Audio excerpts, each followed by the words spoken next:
please start with an opening statement. Great to be back home, facing a tough, nationally ranked Georgia team. Mike White and his staff has done a great job first assembling a roster, and then obviously players being healthy has allowed them to continue to get better. What I look at is their guard play and their post play. They have a wonderful balance. They're one of the top, or if not, they are the top scoring offense in the SEC. So you have a game tomorrow evening that faces the top scoring offense against the top scoring defensive team. The other thing is they're top 5 in tempo transition. They do a great job taking it out. They do a great job pushing. They do a great job getting stops. Whenever you have an elite shot blocker, who I believe Simto is a defensive player of the year, not only candidate, but he's proved that worth based off what he does for his team. The other thing is they get to that free throw line there, the top 50 rate throughout this season, throughout obviously conference play. From the standpoint of offensively, they do a great job getting second chance points. So we have to do a better job rebounding and blocking out and doing what we have to do to secure the basketball with 2 hands. What I look at most importantly is our team. We're in a great psychological, mental, emotional standpoint, being able to know and understand the big picture of this league. It's always going to be some losses. That's proven. There's nobody that's going undefeated this year. There's nobody that's going winless this year. Okay? This conference is really tough when it comes down to teams being able to separate themselves, and ultimately there's a cluster that's evolving that you can see with our styles of play. So it's going to be a tough outing, tough game that we're excited about. Questions? Dennis, when you look at last game and the slow start, when you look back at the tape, what kind of stood out to you the most of that slow start and how do you avoid that in the future? Well, I credit LSU, first of all. I don't want to take anything away from our opponents. The second thing is you can't expect the whistle to save you, whether the calls are right or wrong. You're on the road, you got to be able to fight through the whistle. Referee's going to get some right. They're not going to get majority correct. So getting through those moments, every big play that needed to be made, LSU made. And ultimately, that was how they won the game. We were able to get the game into reach, but we wasn't able to get it over the hump, whether it was a big three, whether it was a floater, whether it was a player stepping out of bounds, touching the ball, and a whistle wasn't blown. Regardless, they made the plays, and we didn't. Ball scores, ball rules, and we didn't get the ball more than they got it. Coach, with the slower start so far in SEC play, is that something where you give thought to tweaking the starting lineup at this point, or would that be too reactionary, only 5 games into this group? Well, I think our guys are doing a good job being able to manage the minutes. You can't go down 0-10 at the beginning of any game. However, if you look at shot profile, you look at certain things in that, we helped the defense in certain parts by our execution. Has to get a little bit tighter, especially on the road, in addition to being able to stop their ball from going in. And they made shots, and we didn't. They got to the free throw line, we didn't. So it's not the first time, but our guys did adjust. But I do think that that beginning of the game set us back. But more importantly, it set us back because of the Mark Mitchell foul. That was the part that dictated, I think, a lot of that first half and less of the second half. And we got to do a better job in that from an aggressive standpoint. He picked up a foul 1-on-4 on a blockout hold. Good call, but he shouldn't have been holding in that situation, and we had the numerical advantage to get the rebound. So that's an opportunity. The other one was being able to successfully defend. Ball goes out of bounds. He makes that 3. So now our defense, did we set up, or are we worried about the call? So we just got to bounce back and be able to respond a certain way compared to how we have. What I'm glad about is that we're on our home court. That doesn't mean A, B, or C. We still got to play well. But what it means is we got to be able to respond, like you said, when it comes down to slow starts. We make in-game adjustments. The game is about adjustments. Can't get too far ahead or too far behind yourself. You still got to execute the game plan. It seemed like a big part of LSU's game plan defensively was limiting Mark's opportunities inside. Did you see it that way, and what do you think you can take away from that early stretch? What I saw early was a lot of gaps that we did not execute.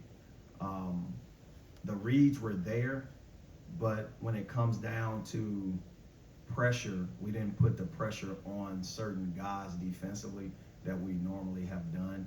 The ball stuck a little bit more.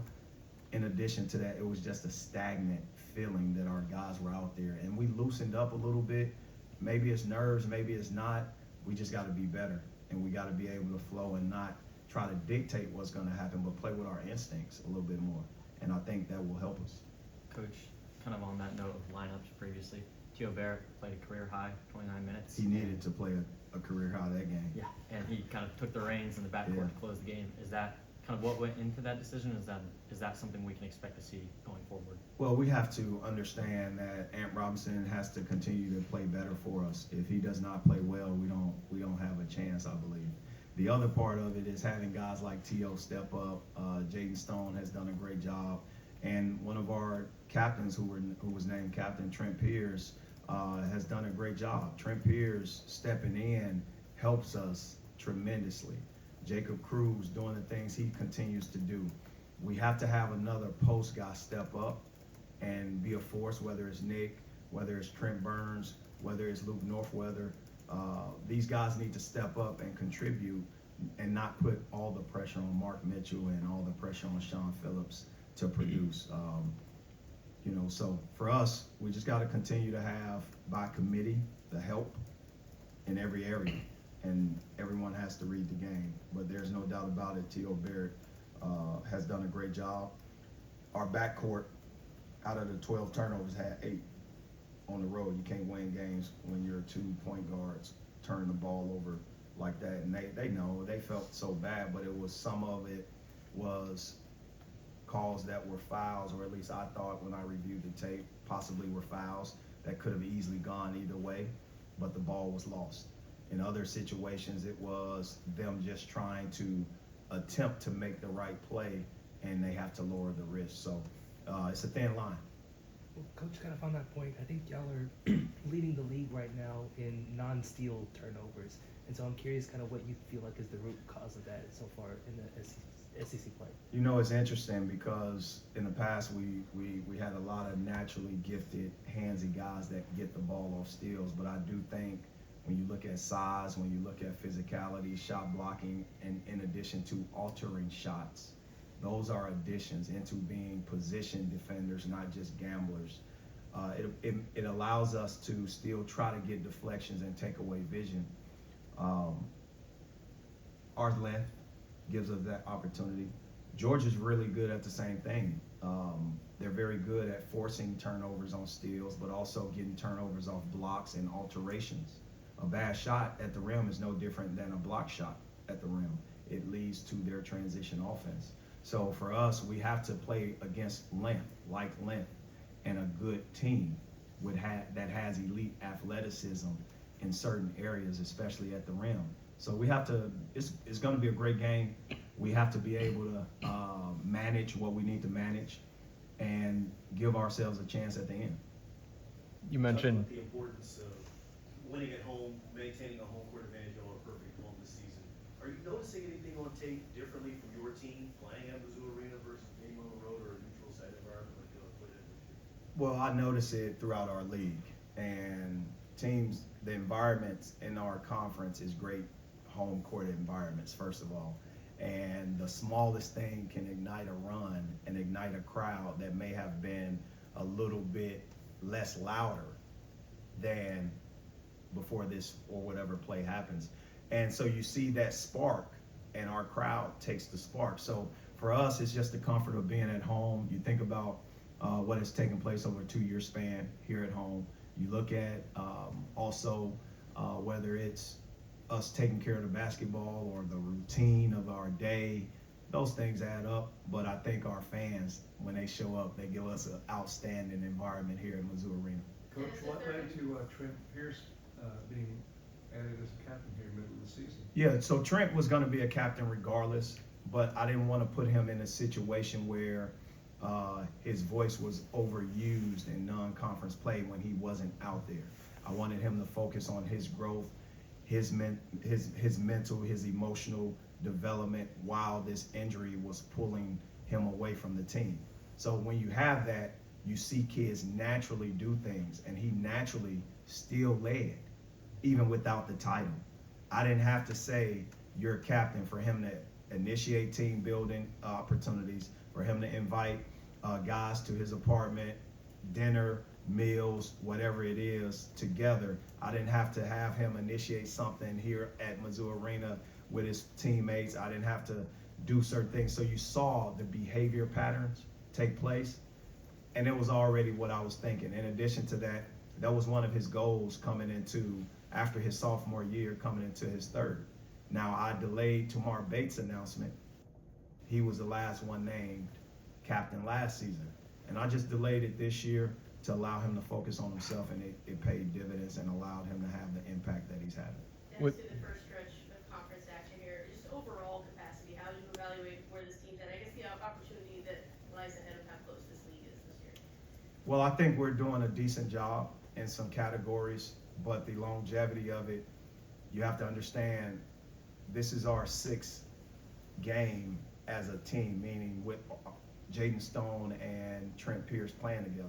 So we're still learning ourselves in certain situations, and then we're fighting through situations, and our experience is helping us. So from a communication standpoint, this league thus far, it has been proven to be tough. Now, everyone thought at some point, when you look at the rankings, that there would be a top-heavy team. This banner can go to anybody. It really can, as long as your team stays healthy. And that's the most important part. Although LSU had a team that was without their point guard, they still have managed to play without them, and that's where it wasn't their first game, it wasn't their second, it wasn't their third. They've had multiple games, and they've started to adjust with life after the injury. Same here, we have to continue to adjust with life after injuries. Excited about Javon Porter continuing to get better in his progress so that we can finally play a game 100%. And that's part of it. That's what makes it great, because it's an 18-game season, and you have to build momentum. You have to fight through the road travels. You have to fight through sicknesses, illnesses, and injuries. You have to get through the rigors of late nights, early mornings, and then obviously starting back school, which happens again this week. You have to be able to fight through things, and that's what's unique about our conference. Last one to Kyle. With Trent specifically, all through his recovery process, you would talk about his absence as missing an SEC starter. Do you see him re-entering the lineup at some point? Is that something you want him to work toward? Well, I look at it from this perspective. 20-plus minutes are still starter minutes, and he's doing a great job of playing starter minutes. Just look at Georgia's roster. They have 7 guys playing 20 minutes plus a game. Those are starters that's happen to come off the bench. He's still a starter, no matter what. I think ultimately at this moment, allowing him to read the game the right way, it's just a matter of his minutes going from 20, 25 to 30, and he has to get in game conditioning for that to happen. All right, thanks, Coach. Thanks, MIZ. We've got